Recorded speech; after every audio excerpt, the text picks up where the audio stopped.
Hello everyone and welcome to the Smashy Business Show. Today is Friday, November 21, 2025 and I'm Abdul Majid Awan. And I'm Parth Joshi and we have got some amazing stories for you today.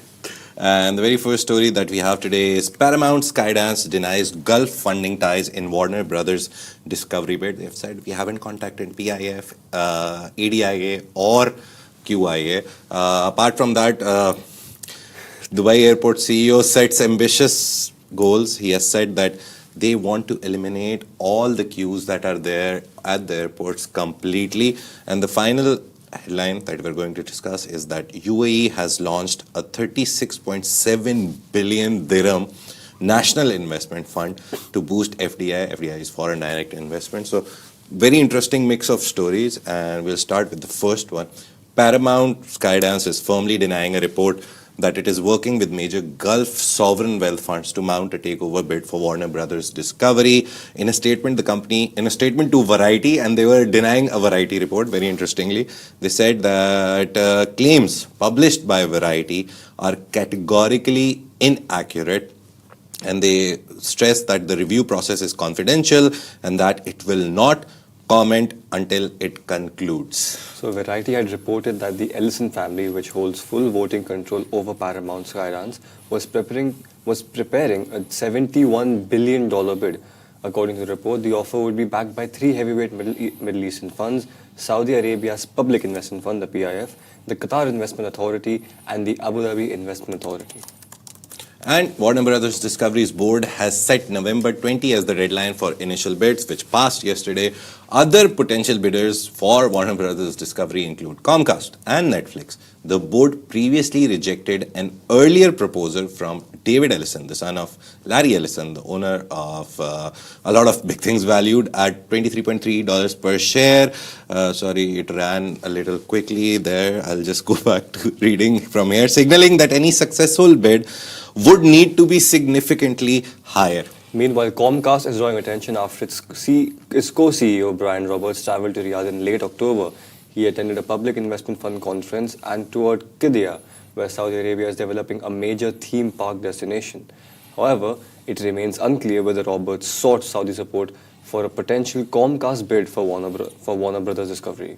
So it's a very big mess of webs of, I don't know even how to explain it, but very simply. It's a lot of chain of events. Yeah, there's so many companies who are bidding for it. Me and Rich had a very long discussion for it. Rich gave a whole history of all this deal. The first one, the biggest competitor right now in this race is obviously Paramount. Yes. They have big programming, they own a lot of things, and then now they're eyeing the filming part of Warner Brothers Discovery. Then you have Comcast. Comcast CEO, he traveled to Saudi Arabia. Multiple reports, Financial Times also reported. The first one was New York Post. They said that he has traveled to Saudi for FII, and also he's talked to a lot of PIF people, yes. Public Investment Fund people. So that was like the only link. And then everyone jumped on the story. Now Bloomberg has a report which says that Paramount has talked to PIF. Then we have Financial Times which says that Paramount has talked to all three of them. And then Variety also jumped in and they were like, oh, an anonymous source says that Paramount has talked to all three big sovereign wealth funds in the Middle East, that is QIA, Qatar Investment Authority, ADIA, Abu Dhabi Investment Authority, and PIF. Yeah. And then Paramount comes back to Variety and says, sorry, we're not talking to anyone, so please stop reporting. And even if we are, the conversations are private, they're not public. So whenever something happens, we'll let you know. The good thing is that for a lot of time now, but they still want a good price tag, good money for it. $70 to $75 billion is the range. A lot of them, Variety and Financial Times, if I remember correctly, have said it's going to be a $71 bid and someone will be like closer to the 71 billion mark. But there's a lot of rumors, there's a lot of inside sources, there's a lot of outside sources, there's a lot of stories going on. But hopefully, it will be one of the sovereign wealth funds, hopefully, if they take part in it. I would love to see Abu Dhabi, Qatar, and or Saudi Arabia, or maybe a mix of them. Exactly, I was thinking like maybe like a shared investment between all three of them, but I doubt. Owning such a big brand, Warner Brothers Discovery. So this is the story. These are the updates on the story. We reported on it earlier as well. But now let's move to Dubai airports, and the CEO, Paul Griffith, says his mission is simple but transformative. He was talking to Gulf News and he said that he wants to eliminate queues, the lines entirely at both DXP, Dubai International Airport, and DWC, that is Dubai World Central. Speaking to Gulf News at the Dubai Air Show, Griffith said the goal is to make the airport experience fully frictionless, replacing today's pain points with seamless flow powered by advanced technology.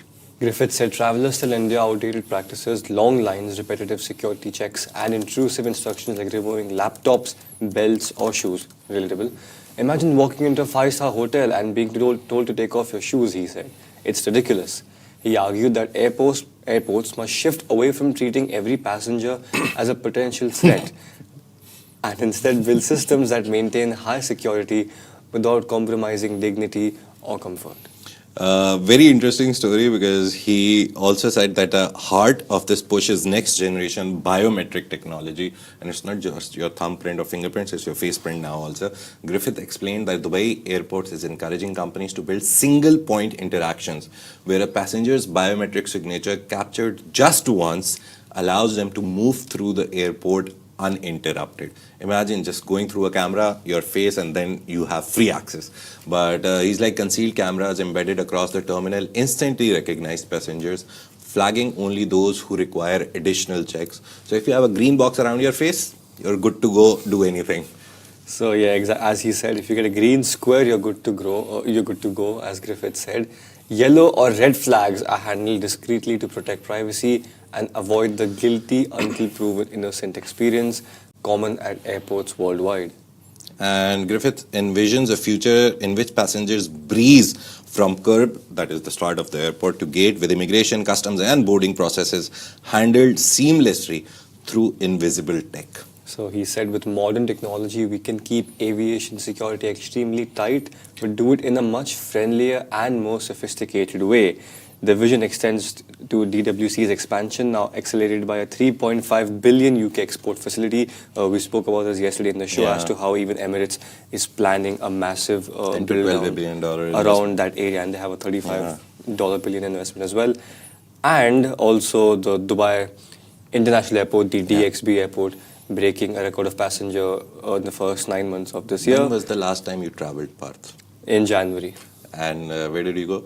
India. And how simple was it? You took the DXB airport, DXB right? airport, yeah. From T1, T2, T3, any? I went from Terminal 1. Terminal 1. It was 1 and 3 are the best, I think. 1 and 3 are the best. What happened that day was I didn't know which terminals I was supposed to go to. I got confused between T1 and T2. You could have looked at your ticket. No, I didn't. So but it was 2 a.m. at night. I was traveling alone. So like I was like not in the zone. And the person sitting on the counter over there can detect if it's fine. Yeah. If the AI says it's fine, and you're good to go. Even we have smart gates, na? Smart gates work very nicely like that. It was just you have to introduced. stop. It was introduced very long back, smart gates, and at the time people were like, just your Emirates ID, and this is much faster. And within a few years, we have already like doubled or tripled on that technology, and Griffiths also called a major vote of confidence from global investors. Design and operational planning are nearly complete, he said, with integrated transport links and even VTOL hubs being incorporated in the airports. Yeah, so it's going to be a very seamless experience. I think Dubai can set a standard. It has set a standard through smart gates. Whenever I travel anywhere, I'm like, I miss Dubai airport. Yeah. So when I'm leaving Dubai airport, I'm happy, and when I'm coming back, I'm happy. Especially going to your home country. Yeah. Like especially ours. When I see the queues at Mumbai airport when landing, and when I see the immigration, right? It's insane. It's as if like I'm standing in Etihad Arena for a concert, but in reality I'm just at the immigration line. The last 2 times I traveled to Pakistan, it's so funny that when you go to immigration lines in Pakistan, there's like 10 cubicles, right? Yeah. Only there's one guy sitting at one cubicle. Exactly, that's what happens. It's the same thing. Where are the other 9? And then it starts. The torture starts from back there. in Dubai. The same thing happens when I land in India, and it's just like, I mean, this is personally for me in Mumbai airport, they have insane amount of counters. Yeah. But only like five are operational, and it's so annoying. I don't know if it's like human capital problem. They don't have enough people hired to man those booths, or is it just some are like on a coffee break, on like a tea break, exactly. Tea break, coffee break, some break. But this always happens. But Dubai airport, to be honest, we're not saying it because we live in Dubai and we travel from Dubai. It's just the experience that you have at all the other airports that It's it completely happens to you. hassle free. I think it's the whole Yeah. point that you don't really need someone manning the stand Yeah. over there. You just have technology doing it all for you, and that's just Dubai. It's just the why not factor. Bro, I love the no baggage check-in thing also. There's like a machine, you just go Yeah. scan, put your bag and be like, thank you very much, I'll take it later. Exactly. You don't have to stand in a line and check it in and a lady will be like, zero point 0.5 above And you're weight keeping and your pay leg for like it. this, so like the bag is hovering on the. It's on the so easy, just put the bag in the machine. So Dubai airport is like actually an experience. If you haven't been to Dubai and if you're listening, you should come and just see what offers are there. Abu Dhabi has also incorporated a lot. Sharjah airport to an extent has incorporated a lot of this technology, but Dubai obviously takes the lead. And if this happens, if I don't have to take off my belt and my rings and my watch Yeah. and my shoes and all these things, which Dubai airport CEO Paul Griffith says is possible, I would personally stop traveling anywhere. Yeah. And even if I travel, you go to a McDonald's or a Pizza Hut, they won't look at you like, oh, this Yeah. guy is not going to pay us. Like an They airport- have an absolute clarity that they'll pay and will serve. Exactly. Likewise, he wants to serve. Exactly. Likewise, he wants to create that environment in an airport that as soon as you enter, you shouldn't be considered a criminal until proven guilty. You should come in as guilt-free, innocent person, and then if someone is doing something, has Yeah. hidden something, then you should I mean, yeah, to go to that level. To some extent, obviously, they will have people Yeah. on standby, and like if this technology by chance is having like a faulty day, Yeah. if it has a viral code like everyone else, Yeah. then maybe. Have you seen those shows, airport security shows? Sometime ever we used to have a lot of shows on Discovery Channel, and they would tell you the stories of how people would hide stuff in their shoe sole, in their bags. Yeah. So I was a fan of those shows, and how at that time, like a decade ago, Yeah. even then technology was so great that they could find it. So I think with AI and all the new technology that is coming in, it will expedite the process, and Dubai will be the first to lead. Moving on to another story about the Emirates, the UAE. The UAE cabinet has approved the creation of a national investment fund with an initial capital of 36.7 billion dirhams. That's about $10 billion. The move is part of country's strategy to attract foreign direct investment and strengthen its position as a global investment hub, according to the Dubai Media Office press release. So, His Highness Sheikh Mohammed bin Rashid Al Maktoum, UAE Vice President, Prime Minister, and the ruler of Dubai, emphasized that the fund will offer financial incentives to encourage incoming investment. Our message to global investors is clear: UAE welcomes you, and we will provide the world's best environment for investment, he said. And the fund aims to raise annual FDI, yearly foreign direct investment, from 115 billion dirhams, which is right now, to 240 billion dirhams, which they expect by 2031, and increase the total accumulated FDI from 800 billion dirhams to 2.2 trillion dirhams. That's their targets. Always ambitious targets, and this underlines the country's ambitious growth targets for the next decade till 2031. So Sheikh Mohammed also highlighted UAE's industrial achievements over the past 5 years. Industrial spending exceeded AED 110 billion, up to 244%. Industrial exports reached 197 billion dirhams, and the sector now contributes to 210 billion to GDP, with a target of 300 billion by 2031. Exceptionally high numbers. And on regional trade in the GCC, the Prime Minister reviewed GCC joint economic developments, trade between the UAE and GCC countries, which include Saudi Arabia, Qatar, Bahrain, Oman, reached 333 billion dirhams. This is the trade being done within GCC only, while the UAE issued 36,000 economic licenses to citizens of other GCC states. So whenever we say that UAE is full of other nationalities, 36,000 licenses just went to GCC nationals. Yes. So it's the 7-8 countries cohort that got the licenses. It also remains home to the largest number of property owners from GCC countries, exceeding 52,000 individuals. If you look at the number from a country perspective, Indians are, in terms of the money spent, Indians are at the top. They've spent the most money in terms of property in UAE. Second, I think, are Russians. Third are Egyptians. They came third last year. This is the number that I remember. But overall, if you talk about which region has the most investment, GCC. GCC. 52,000 residents of GCC countries, they own properties in the UAE. So the National Investment Fund marks a significant step in UAE's drive to become a global investment magnet. By combining financial incentives, industrial growth, and strong GCC partnerships, the UAE is positioning itself as one of the world's most attractive destinations for investors, as it is very much visible in the recent times. Yeah. The interesting thing, the most easy way to understand this national fund is that when you come to UAE and you invest, they are not going to give you money or help you with it. It's just this money is used to, first of all, make the processes easier. Yeah. So if you're spending 20,000 dirhams on licensing and office and all that, this fund will help make the processes efficient that you will only spend 15,000. So that is one of the things that these funds do. The second thing is they provide subsidies. They provide you concessions, a lot of these things through this money.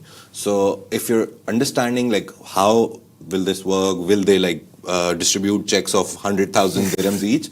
No, that doesn't happen. It's just used to make the operations, to make the logistics, to make the infrastructure around setting up companies, coming into this part of the world in the UAE, investing, maybe expanding your in business a way, or starting your business. Investing in yourself and your business. Yeah. It's a starting fee which, if anyone has any doubts, it does not go into anyone's pocket. Yeah. It is used only on you and your business only, Yeah. Which is a good thing. It goes into all the back end stuff that you don't want to deal with, Yeah. And basically emphasizing on the hassle-free and stress-free experience. It's like making roads. Yes. You make the roads for your country, but the roads help you.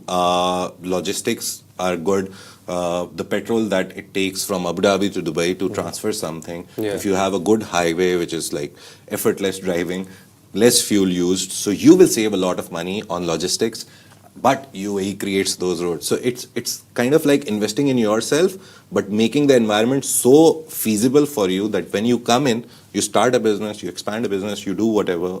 Once you bring the money into this country and start investing here, it will become easier for you and it will be very efficient for you to start a business. I think the quickest license that you can get is in the Emirates of Sharjah. Last year at Sharjah Entrepreneurship Forum, they tested a kiosk where you can now get your license in, I think, within 1 minute. You just enter your details. If you're a resident, you enter your details, Emirates ID, blah, blah, blah. Yeah. Business setup, choose a name, that's it. 1 minute, you get the license. And if you're a non-resident, I think it takes passport and a lot of documents. So just take your documents, go to a kiosk, register your business. Imagine it's just half of 1 minute, and if you're like a non-resident, maybe 2 to 3 minutes. So this is how quick they've made stuff. And this money, this funds, these are used for that.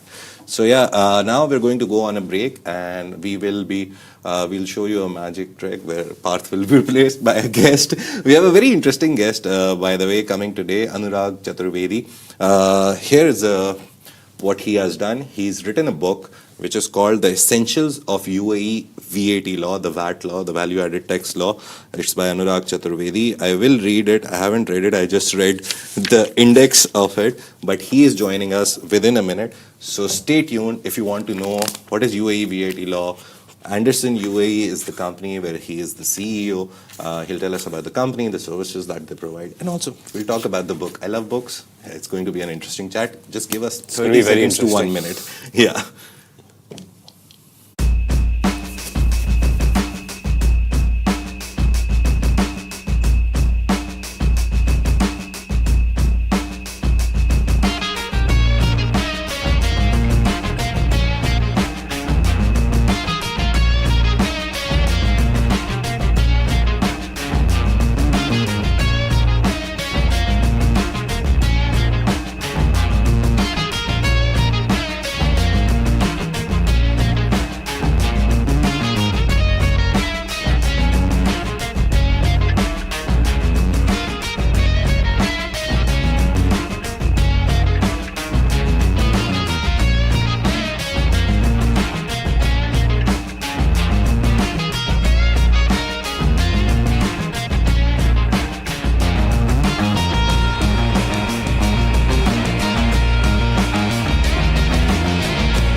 Hello everyone, welcome back, and we have with us today Anurag Chaturvedi. He is the CEO of Anderson UAE, and most importantly, he's the author of this book, The Essentials of UAE VAT Law, the VAT Law, and he's going to tell us about the book, he's going to tell us about the company, and he's going to, first of all, tell us about himself. Welcome to the Smashy Business Show, Mr. Anurag. How are you?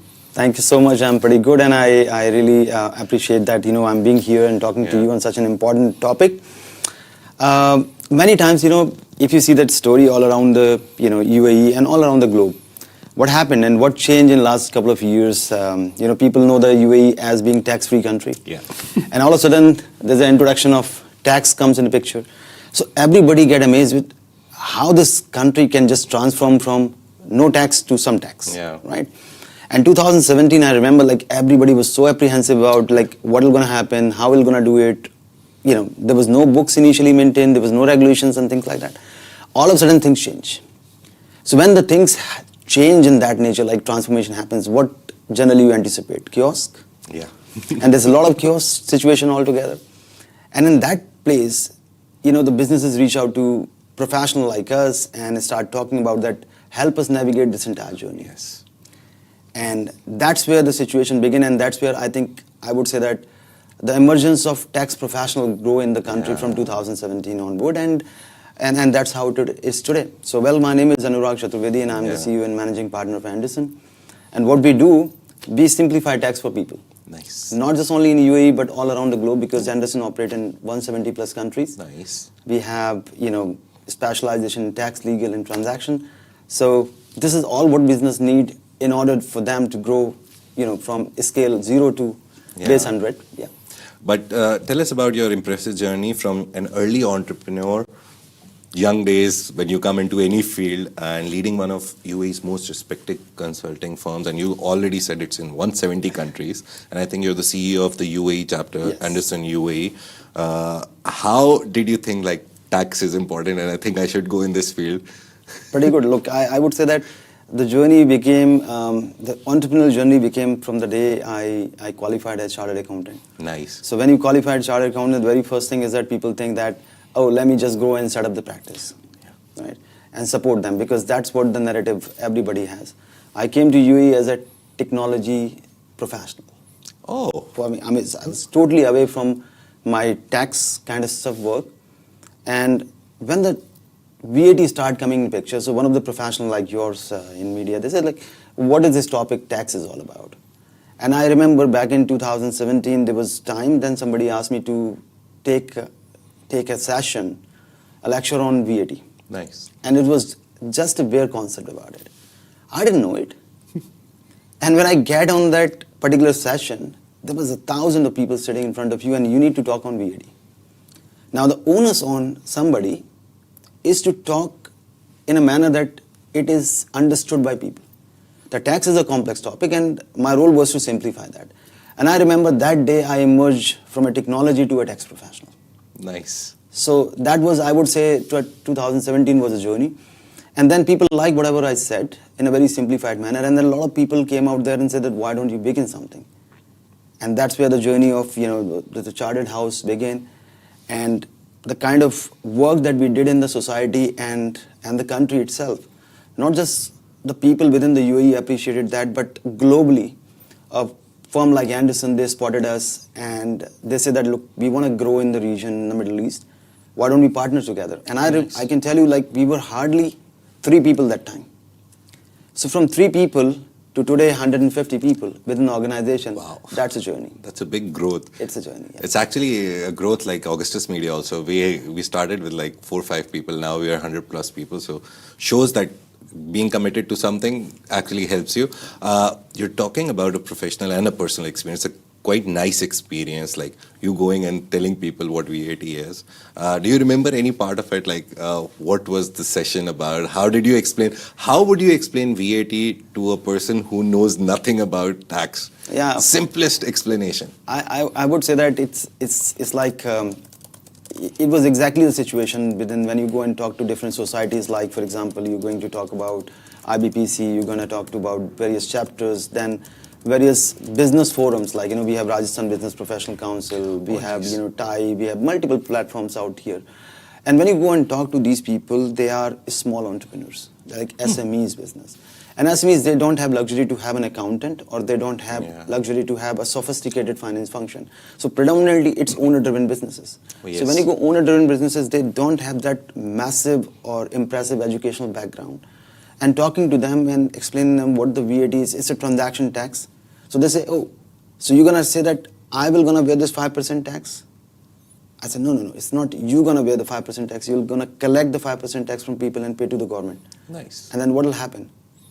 You will also pay 5% on the expenses. So what will happen? That will become my cost. So basically, I have a very thin margin of 2%. Yeah. So government will want to take 5% from my 2% margin. I'll be at a 3% loss then, Exactly. right? In their brain, at least. In their brain. So it was kind of difficult, but then we narrate them in a very simplified manner. Guys, look, the tax came out there. It's a consumer-driven tax. You need not to pay about taxes. Yeah. And then there's a lot of nuances around it. It's not just only 5%, there is 0%. Then there's multiple concepts about like reverse charge mechanism, industry-specific taxation. Nice. So all these things within the UAE, like for example, we have education, we have real estate, we have healthcare, we have insurance, we have banking, and so on and so forth. Now crypto is there, e-commerce is there. Oh, yes. So these taxes vary from industry to industry. Nuances are quite different. And this book is about these nuances. We try to simplify all these things so that business owners have power and understanding that how we can navigate the journey of complex taxation to a simplified business compliance, I would say. Nice. You've told us about how consumer pays the tax and then the company just collects it, gives it to the government. I have this very interesting question, I think. Usually people who travel to Dubai, it's a tax-free planet system where you get your VAT back. Why do they get it back and why does a resident doesn't get it back, right? If they're traveling here, they're just, for example, I remember I came in 2022, I bought an iPad, it was I think 1800 dirhams. They gave me a slip, I went to the airport when I was leaving, I got some money back directly in my bank account. Why do I have to pay it as a resident and they don't? I live here. Yeah, I think it's a very important concept. So generally the tax derive from a premise that tax is paid by a person who enjoy the economy. Oh. And generally, like if you say indirect tax, which is like VAT is a tax on the supply that is made in the country. Nice. So when you make the supply in the country and it is used in the country, then the person pays the tax for enjoying the benefit. Now, when you buy the jewelry and you take the jewelry out, technically the enjoyment of the supply is happening outside and you're not in the country anymore. So that's why the people give that refund, because you come here, you contribute to economy without using it here right now. Nice. So that's a benefit for a business. So that remains. So basically the money that is collected by the government, it's used in parks, roads, recreation. There's so many things. I am enjoying it, so I pay for it. Very nicely explained, but you've earned multiple awards and recognition. I was going through your LinkedIn. I saw a lot of pictures and a lot of captions.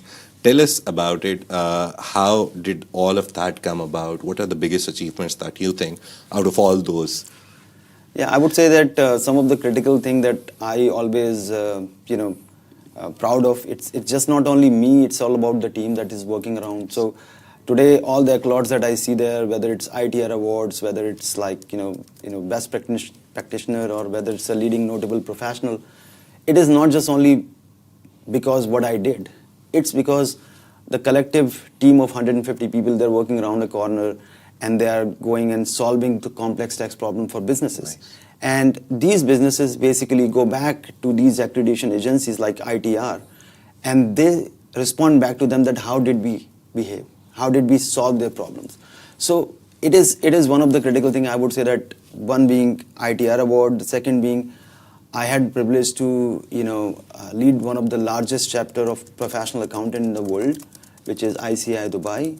I've been the chairman of ICI Dubai in 2023. Nice. So I had a privilege to represent over 3,000 registered professionals within the UAE and over 10,000 chartered accountants in the region. So this is something that I always believe that the God have been kind and given me that opportunity to represent such a big fraternity and society out here. Let's move from your personal life, personal achievements. To be honest, they're great. Now let's talk about your role as CEO. And we see so many CEOs, right now it's the season of events. Every day we see some CEO, some leader talk about leadership, how it should be, what it should be. What is your way of leading a team? Everyone has their own way, I know. And sometimes it depends on the team as well. The kind of team that you have to, I think, equip yourself with a certain leadership style. What is your way? What is your perfect way in your brain to be a CEO, to be a leader, and lead a team of 100 plus people, I think? Yeah. Look, our objective was very simple. When we build an organization, we come from that corporate professional journey. And when you go in professional journey, one of the most thing that you learn is a challenge. Yeah. And the challenge is what? Most of times you see that people do not give other people an opportunity to come up. Oh. Never. You go in an organization, there'll be people who are trying to dampen you down, but there'll be very few people who will let you lift up because you have talent and you think that you can do wonders for an organization, because organization is a collective effort of people to go up. Yeah. And you think that you can contribute more, but then there is a lot of people who are not asking you. So when we put together the organization, our premise was that we will bring those professionals and give the wings to everybody. Nice. So I started, there was people out there. We tried to talk to them, look, let's come together and build something big. So from 1 to 2, and 2 to 4, and 4 to 10, and 10 to 100. That's how the journey is there. So in our organization, everybody is as big as I am. There is no hierarchy system. I have my own role to do that. Nice. They have their own role. So we allow them their free space. We let them do their creativity that they wanted to do that in their own way, so that collectively we learn something new every day. It's not just me who believes that I know every single thing, but I'm also learning from them. Yeah. They have aspirations, their own aspirations linked together, come and collected goal of the organization spread wings much faster way. I think you follow the rule of good leaders make good leaders. You have to create leaders, so a lot of responsibility from you is transferred to them, and that's delegation of power as well. It's a very nice concept because I remember there was this plaque in my university, and there was like 100 quotes on it, but there was this one quote which was like, smart people hire smarter people. And I always looked at it and I was like, yeah, someday if I have a company, I'll hire smarter people so I don't have to do anything. Yeah. But I think all these things work. But let's talk about Anderson. And you have a very broad portfolio. You do a lot of services. You talked about it in the start. Can you explain the few basic ones or the most asked ones? Like, what is your biggest portfolio where people are like, help us with this? Absolutely. So if you see the ecosystem of the business itself, the business ecosystem society, the ecosystem require a lot of work in terms of whatever your objectives are there that you need to achieve. In order to achieve the objective that you need to have ecosystem of finance, right? So finance runs on premise of accounting. Nice. So accounting is done by various professionals, but then this accounting has one of the very critical element into it. Number one is tax, which really hurt people. People think about because there's a government stakeholder of 10% into a business. Yeah. So technically speaking, the corporate tax is 9%. They take that tax from you. So people want that somebody should be accountable for us to safeguard our interest to paying only the right amount of 9% on profits. That's number one. The second aspect comes legal. In the country like UAE, where the regulations are fast evolving, a lot much evolution is happening on legal aspect. Like for example, now the passport license is there. Oh yes. Yeah. There's a lot of free zones coming out there. And there's a lot of AML-driven regulations comes out there, licensing regulation comes in. So tax, the second part is legal. These two things we do champion. We champion about tax and legal.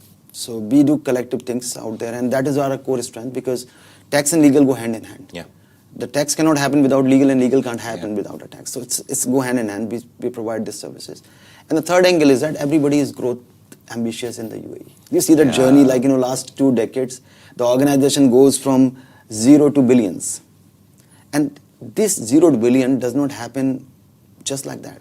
There's a two-way. You can say organic growth and there's inorganic growth. So when you talk about inorganic growth, you means you need to do a lot of mergers, acquisitions, you need to have business, you need to multiply it. And that stage you again need professionals who come from background that guys help us understand how this organization will fit in my goal. What if I acquire, how will it gonna acquire? and how it's going to multiply within my business. So we do transaction service, which is like M&A, mergers and acquisition, where we do financial diligence, tax diligence, legal diligence, and support organization from an holistic perspective to take them on next course of journey step. Have you worked with, if you can give an example, with any of the fintech firms? We see so many mergers and acquisitions happening recently, whereas our startup environment is growing. So if a startup becomes big and another startup has the same category, they just come and acquire it. Have you worked with them, or do you have any examples of one of the acquisitions that you've done, or any examples related to it where an M&A happened and you guys facilitated the process? Yeah. See, look, I will say some of the largest, public transport organization here. Okay. When they get acquired by a larger player, we were part of that entire journey. Nice. So we done a lot of diligence work in relation to those. We also help a lot of international business that is coming out in UAE from an investment seeking perspective. So they seek investment from the UAE, and what we help them, we try to help these organizations to find the right fit for them. Because in business, what happens, it's not just only the money that really matters. What really matters is marrying the right business-centric mindset.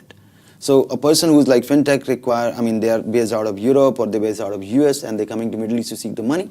What we try to do that, we try to bring them together to a right investor who's gonna make the money out there. And how this entire matchmaking happens, because every organization has their investment strategy.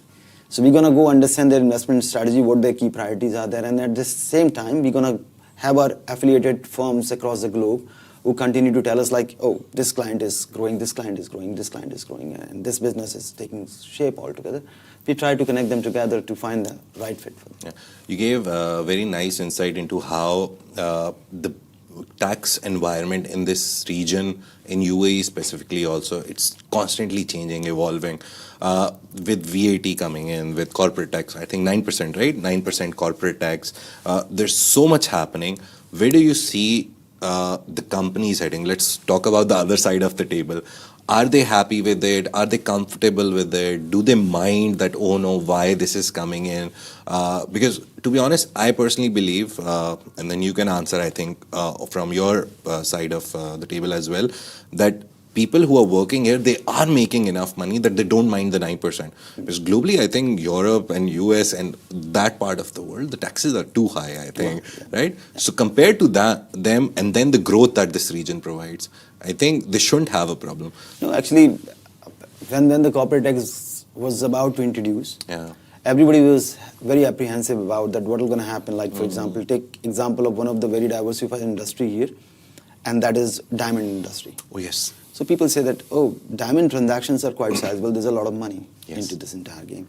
What if they need to pay 9%? So people were like, oh, I'm going to find my another destination and another jurisdiction altogether from the UAE perspective. But then they all are here. They continue to make the business. So what business change? What change happened after the 9%? Number one, before the corporate tax came in picture, one of the very, very doubtful and mindset that people had about, and apprehension people had about UAE is that there's no transparency. Oh. So if you see the West, Yeah. what they look into the countries like UAE, there should be ample amount of transparency.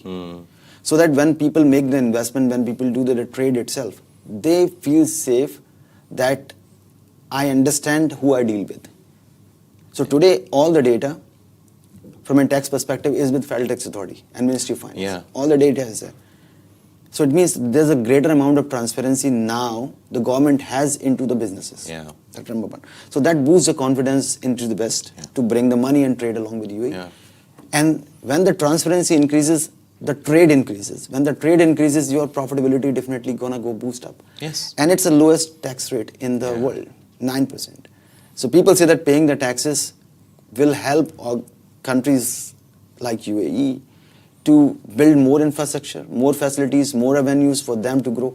And more avenues means more growth, and more growth means a small share of profit that goes to the government to build further infrastructure. Yeah. I think everybody is pretty happy with it. We were just talking about a story actually before you came on the show that UAE just launched $10 billion fund to attract more foreign direct investment. And that's a great sign that they're investing in bringing money.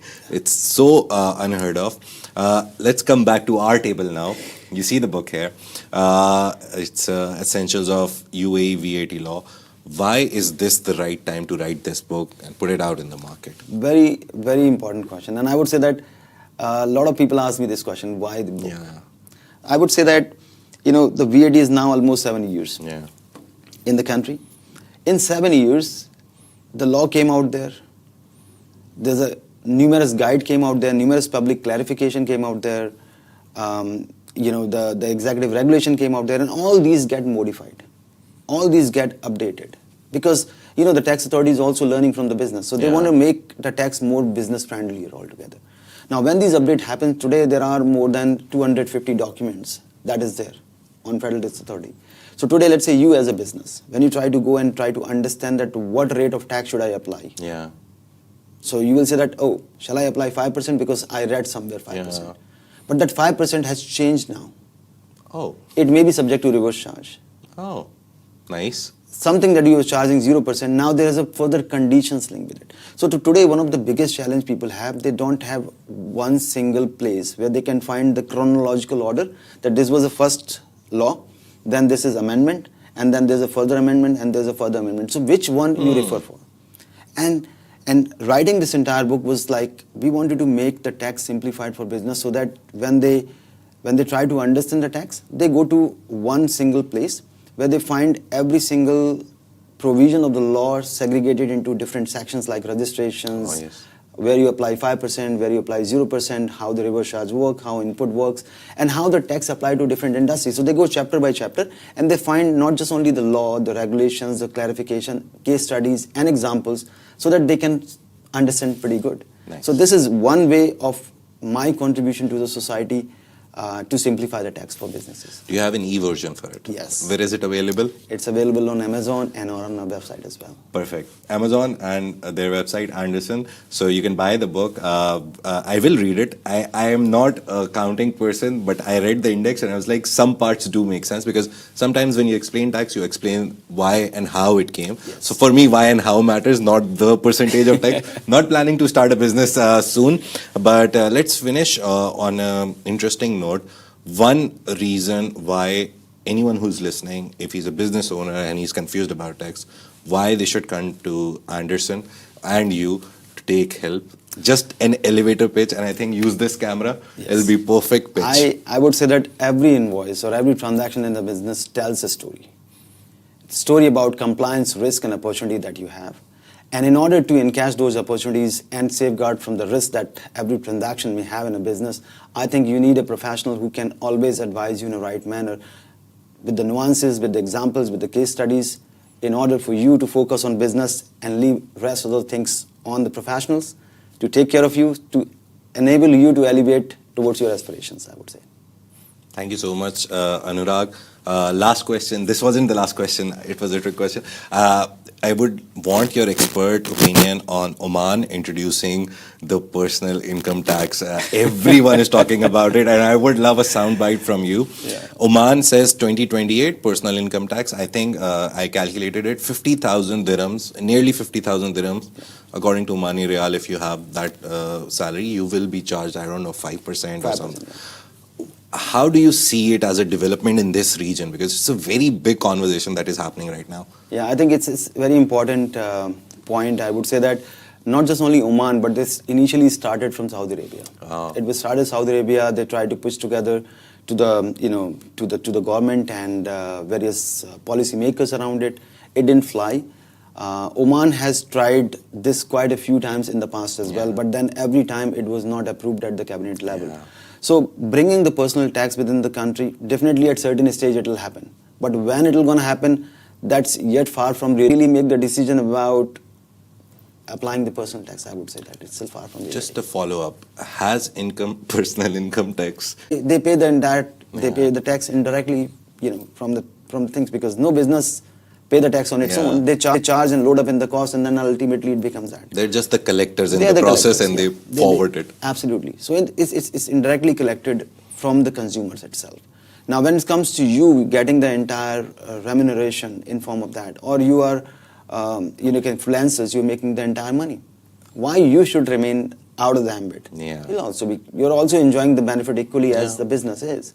So you should also pay the tax. So it is always beneficial for a country. It looks initially very impractical, difficult situation, but once the tax comes out picture, every single thing around get standardized. So you get salary, tomorrow the tax comes out there, your salary will increase by 30%, right? So the tax can go there and you still get the same Absolutely. salary. It's just like way of collecting, it's just way of seeing it. When the VAT came out there, every single thing get costlier by 5%. Yeah. Corporate tax came in there 9%, things get further costlier slightly. So ultimately But everybody then is collectively paying. Pay rises also happen and inflation is controlled the same. So everything somehow Everything- makes a space for it. It worked together. So tax is good. It's good for you. I think in countries like this, UAE, where taxation is very like mandated, law-driven, everyone is paying tax. I think personal income tax won't make a problem. In countries like I think India and Pakistan, where some businesses don't pay taxes, they still do cash. I think personal apprehensions come in like, why am I as an individual paying tax and a millionaire who runs a business and doesn't do banking and is using only cash, why isn't he paying? So I think that problem sometimes seeps into the second world or developing countries. It's going away, it's fading away. Yeah. The cash is fading away in all the countries. It's all digital economy now. Yeah. So be it anywhere in the Asia and Europe, if you see that it's all about a drive towards the digital economy. When the digital economy is there, you can't get away with the taxes. Yeah. You can take exemptions and you can take the benefit and provisions within the law. That's not evasion of the tax. That is saying the right tax planning. Nice. So every taxpayer has a right to plan their tax. Everybody has to plan their strategy to take the benefit of the tax in the best interest of their business and themselves. Yeah. Now that doesn't call that tax evasion. Tax evasion is something that you falsified the information and then evade the tax. For that, there's penal consequences. Nice. Businesses around the world face the penal consequences. People, professionals face the penal consequences for evading and helping people to evade the tax. But then there are a lot of professionals and businesses which use the right strategy to plan the tax, I would say. Yeah. So planning is your right. Yeah. You can Planning is right. Is your right. You can take that. Thank you so much, Anurag. It was really nice. At the end, I asked some personal questions which I wanted some tax expert to answer. The most important one was, why am I paying the VAT and a tourist is not? But if you guys need any tax services, he's your guy. The company Anderson UAE is your best shot. And the book, to be honest, if you are not into tax, into accounting or anything, just still buy it. I think if you can tell the price of the e-version, it will be great. Yeah, it's $20. Yeah, so it's just $20. It's just, I think, one shawarma from a very good place. But you can buy it on Amazon, on their website. The physical copies are also here. You can buy them. Thank you very much, Anurag. Thank you so much. Thank you so much. Have a great day. This is the Smashy Business Show, a Smashy Business production, part of the Augustus Media Podcast Network. Thank you to our 2 million listeners, viewers on all platforms. We love you and thank you for joining us. We'll see you on Monday now. Take care. Bye-bye. Thank you. Thank you so much.